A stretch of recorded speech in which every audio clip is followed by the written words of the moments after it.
Hello. So I just wanted to make a video of frequently asked questions because I do a question and answer every month, and I would say every other month, almost consecutively, I get a couple of common questions, or I just have people messaging me, tagging me, and asking me some very frequently asked questions. Before I get into this, I am going to apply my favorite tallow balm. That was a really good segue. So I just discovered this company, and I've been on the search for a natural lotion, tallow-based lotion, for a long time. The reason I've hesitated and held back for so long is because I feel like they are very expensive for what it is. They're beautiful, you know, some of these handmade soaps are just gorgeous. But I go ahead and get the Bison tallow soap from North Star Bison. It's $8 per bar. It smells incredible. They have essential oils. No, they don't have pretty swirly colors in it, but I don't really care. It's awesome. So anyways, this company, Noahic Balm, it's just tallow. This is grass-fed beef tallow, organic olive oil, and vanilla extract. This is the first scented thing I've put on my body in over 3 years, probably over 4 years. It smells incredible. It smells like vanilla icing. It smells like it has sugar in it, but it does not. And it is just so wonderful. And I've been using this on my hands. In the winter, my hands do get a little bit dry, especially in between my fingers, on my knuckles. I wash my hands a lot. I do CrossFit every morning, so I get chalk on there and then I wash them again. I handle meat and then I wash them again. So I really love having a balm on hand, and I just think that this stuff would be a really good gift, along with the North Star Bison chapstick and soap. So my discount code for this company, Noahic Balm, is tailored, and North Star Bison is also tailored. I'm giving away these things for gifts this year, and so yeah, now I'll get into frequently asked questions. Number one, how do you gain weight on a carnivore diet? It's really not complicated. All you have to do is eat enough. You don't have to overeat. I never overate. There was one point where I overate protein and I was mindful of it and I was just craving it, but I never had to like uncomfortably eat. Your body just needs enough. You need to remove the interference, whether that be a poor environment, too much coffee, anti-nutrients, seed oils, whatever the interference is, you need to remove it and then provide the proper foundation, which is a large part of it is proper nutrition. So my recommendation is 1 gram of protein per pound of desired body weight. When I first got into this in May of 2019, I was 69 pounds at 5'6", and I just made my goal weight 110. I knew that I wanted to be heavier than that, but starting at 69 pounds, that was a good goal. So that's what I did. I aimed for 110 grams of protein per day. I had to think about, okay, steak is very satiating. So what really helped me was Billy Doe meats. They came at just the right time. They're also non-aged. Aging is just not a process that they use for any of their meat, even their beef. But they have lamb, they have goat, they have veal, they have chicken, they have pork, they have beef. But what I loved is the fatty lamb. They have lamb bacon. They have boneless lamb sirloin with a fat cap that is so thick. It looks like a lollipop. They just have their lamb chops. I mean, the fat cap is like this. I kid you not, it's like this thick. Along the entire chop, they don't trim the fat. They're non-aged, so that was a game changer for me. Even a ribeye steak is just a 1-to-1 fat to protein ratio. What I wanted was a higher fat than protein ratio, especially while I'm healing, to support my hormones, and also because fat is calorically dense and more hyperpalatable. If you just sit there and you eat straight protein like strip steaks and shrimp, you're probably gonna fill up pretty quickly. I will say that some people need that fat for satiety, but I mean, the fact is that protein is the most satiating nutrient, macronutrient. So yeah, that was a game changer. Billy Doe Meats is not only an incredible company, but their products are the best, and the people are my family. I just had a heart-to-heart with Huda this morning, and it just made my day. So yeah, my code for Billy Doe Meats is tailored. They were just a godsend for me. So yeah, that's my advice, is just eat enough. I would aim for more fat than protein, 1 gram of protein per pound of desired body weight. If you feel too full in 2 meals a day, then give yourself permission to eat more meals per day. I do think that intermittent fasting is important for someone even underweight. Your body needs a chance for insulin to get low. When you're getting ready to go to sleep at night, that's when melatonin, serotonin, human growth hormone should be elevating. And if you're eating a big meal right before you go to bed, that insulin will interfere with the production of the other beneficial hormones that should be occurring at nighttime. So intermittent fasting, even if you're underweight, just be sure to eat enough in that eating window. I don't care how you do it. You can eat 6 meals in your eating window if you need to. I think more meals more frequently with someone without a gallbladder is also a good approach. So give yourself permission to draw outside the lines. I also had dairy in the beginning because dairy is hyperpalatable. It suppresses leptin, which is our satiety hormone. I was so desperate to gain weight. My #1 priority was to gain weight, so I used dairy against myself. I removed it after 2 months and I was like 12 pounds up, so I removed it and I did feel a little better. I didn't have a source of raw dairy at the time, so I was just getting dairy from Costco. I do tolerate dairy now. In fact, I tolerate many other foods. I am totally on the other side of the fence than I was in 2019, praise God. But yeah, I just want to encourage anyone who is taking the no carb approach. You can gain weight. Carbs are not needed to gain weight. Carbs will make your muscles look more full because they are sugar, so that glycogen goes into your muscles. But all it's going to do is spike your insulin, and for me, it just really messed with my mood. It interfered with so much healing. Hyperinsulinemia is rooted in so many diseases. If you don't believe me, then research Ben Bickman. He is the insulin expert in my opinion, and he has really just made it clear to me that even if you have a goal to gain weight, you only need fat and protein. This is the fact. I really did benefit from weightlifting or resistance training. So there's a big difference between cardio and resistance training, and the main difference in my mind is hormonal. Excessive cardio can actually raise your cortisol and really work against you. It can be a stress to your adrenals. Now, I did say excessive. There are many benefits to cardio. It raises brain-derived nootropic factor, BDNF. For me, it stimulates creativity and it's like therapy. I love walking. But what I don't want to do is excessive cardio, like excessive running every day or something like that, especially when I'm healing my adrenals. So I did light walking. I went for a walk every morning before I ate breakfast, went for 10-minute walks after I ate to regulate blood sugar. But what I really wanted to focus on was resistance training, and that is relative to where you're at. So at 69 pounds, for me, that was just body weight exercises. I mean, I was, I would do glute bridges, I would do squats, and that was more than enough. And then as I continued to gain healthy weight, heal my hormones, I was sleeping better at night. I wasn't having these autoimmune symptoms. I was keeping my food down. My digestion was regulating.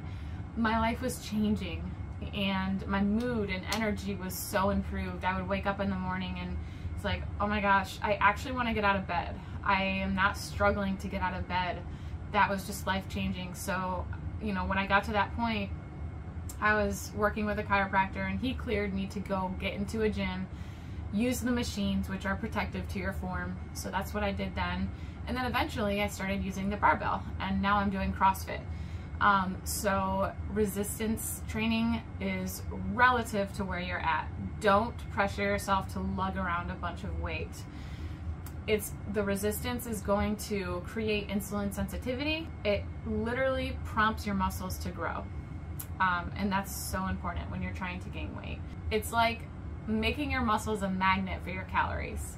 So when you're eating that protein and all those nutrients, your body is like, oh my gosh, my muscles are hungry. I want to soak all that up. And so I think it's just so beneficial. And even just the mental benefits of working out got me through a lot. I really just kept my head down for a long time. For a year, I gained 65 healthy pounds in 1 year, and I kept my head down. I was consistent, and trusted the Lord, and it paid off. So be patient. You can gain weight. You don't have to eat carbs. I don't care what anyone else tells you. Next frequently asked question would be, I get a lot of questions about sauna. So anytime I post something with a red light, people are like, what is that for? So I do have a sauna by Sauna Space, but what I've been using very frequently lately, because I can take it with me anywhere, is my miniature infrared / red light panel by Cozy Health. That's K-O-Z-E, Cozy Health. My discount code is tailored. And I love this thing. I got my mom one for Christmas because I took it with me when I visited, and she was like, I love this. I want one. This is what I want for Christmas. So I got her one, and it's like this big, and it has red lights and infrared. So red light, the benefits for that is that it helps to regulate your circadian rhythm. Your circadian rhythm is your wake and sleep cycle, and it's regulated by light, by the sun. And so not all of us have the flexibility to be up with the sunrise and down with the sunset. I do have that flexibility, but I still don't want to be outside staring at the sun when it's coming up. It's cold and I don't feel like it. I prefer to be in my sauna or exposed to a red light, which mimics the sunrise and does the same thing, in my opinion. And the infrared is awesome for healing. So that gets into the layer, it penetrates your skin, it gets into the layer of your body underneath your skin, and it's very healing. Anytime I have a strain or really sore muscles, or I slip on my ankle or something, I will shine that infrared on there, and it will definitely increase the healing. So the infrared is awesome for that. There are some really cool studies on infrared showing that it can even help to change body composition. This might be TMI for some people, but right before I got my period back, I was about 104 pounds, and I was very intentional about shining the infrared right on my ovaries. Wasn't wearing anything, just shining it right on there for like 10 minutes. And I got my period within a week of me being very intentional about that. And I always wonder if that made a difference. But those are just awesome. And I know that anyone would benefit from infrared therapy. And the red light is awesome too. It really helps to regulate your cortisol, your stress hormones, all of your hormones. It helps me to sleep better. It's awesome. So I highly recommend that. That's what that's all about. Next most frequently asked question is, what did I eat when I was healing? And I touched on this. It was Billy Doe meats. So I started out, I tried just beef, salt, and water 8 times, and I failed each time. I felt worse, way worse. It was not sustainable. And so I really just felt like this carnivore thing is not for me. And then in the hospital, this was my 3rd consecutive emergency room, I felt like God was twisting my arm, and he said, you've got to surrender this keto stuff because you're addicted. And I was. And then I realized I don't have to be strict beef, salt, and water. I know this carnivore thing works because it's removing anti-nutrients, because animal foods are the most bioavailable form of nutrients. It helps to heal and seal the gut. So I realized I'm gonna draw outside the lines, and I gave myself permission to have variety. And that is why I now have a cookbook coming out with so many different things like carnivore ravioli, carnivore brownies, carnivore ice cream, carnivore carrot cake, cinnamon rolls. These are all things that are not spiking my blood sugar. They're not triggering me to go and eat junk food. They are protein dense. They're not just fat bombs, which are very hyperpalatable and easy to overeat in my opinion. They are protein dense, and that is going to support your leptin, which is your satiety. So all of these carnivore desserts I think are very protective from being overeaten. I will say that some people are triggered by sweet tasting things, and I totally understand that. That's been discussed here before, but you've got to know yourself. And for me, I needed that variety, and it actually helped me to eat more. It helped me to reach my protein goal. If I couldn't keep eating meat, which is sometimes just heavy and savory, and I'm hurting my jaw because I'm chewing so much, I can go have carnivore ice cream and meet my protein goal. So that was a game changer also. I make those treats with Equip Foods Prime Protein. Equip Foods is sponsoring my cookbook. I'm so grateful for this company. All of my communication with them has been so pleasant and enjoyable, and all of their products rock. all the ones that I've tried so far. Let's see, what else did I eat? I did allow myself to use dairy, like I said, then I removed it and I allowed myself to use sweeteners. I think stevia is fine. There are a lot of people that say stevia causes birth defects and issues. The only thing that I know about stevia is that in large amounts it can be an endocrine disruptor, but it also has benefits, and you can Google that for yourself. Stevia is antifungal, and I feel like it actually helped when I was I reversed my CDiff infection. I don't know the day that it happened. I just know that I tested again months later and it was negative for the first time in years. But I know that stevia and berberine help with those. So I wonder if those played any role into it. But yeah, I was mainly eating Billy Doe meats. And you can look in my highlights on Instagram. I have a keto carnivore highlight of what I eat on a daily basis. That's not a hidden secret. I don't make what I eat in a day videos because we compare ourselves, and I just don't like that. So another question that I get pretty frequently is, how do I know when it's time to reintroduce other foods? So I started out with dairy and with sweeteners, but I cut them out shortly after when I had gained enough weight. So I did only meat for about an entire year before I reintroduced egg yolks and butter. The butter gave me arthritic symptoms after 3 days of consuming it, so I backed off on it. And I went crazy with the egg yolks because an egg company sent me a stack of coupons. So I was eating 18 egg yolks every day for about 2 weeks. I was making my lemon custard recipe, which is really delicious. I will put the link in this description. And I felt high, like my brain was loving, I guess it was the choline and the egg yolks and just the fat, and I did fine with those. But I knew I was ready because I was super stable. I gained weight, I reversed everything, hypothyroidism, the CDiff, all of the autoimmune markers were reversed. All my labs looked great.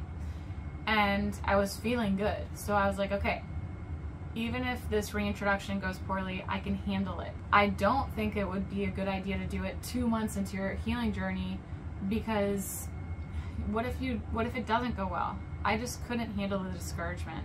So when the butter didn't go well, I was okay with that. It's okay. So I waited a while, and then I tried it again like 6 months later, and I was fine, and I can eat butter. So I think it was just a matter of time and healing and sealing my gut. And now I tolerate many, many foods. I eat popcorn occasionally with a ton of butter on it. I can eat fruit. I have not had gluten yet, but I do feel that I have food freedom. And if I ever go to Europe, I will eat sourdough bread for sure. Tyler and I have been playing around with the idea of making our own sourdough bread. I don't know, that would be cool. But anyways, for that question, I would just say you need to listen to your body and ask yourself if you are in a position to handle it not going well. I think that's the main thing, is you have to give yourself time. Healing takes time. Healing is not linear, and you need to be mentally prepared.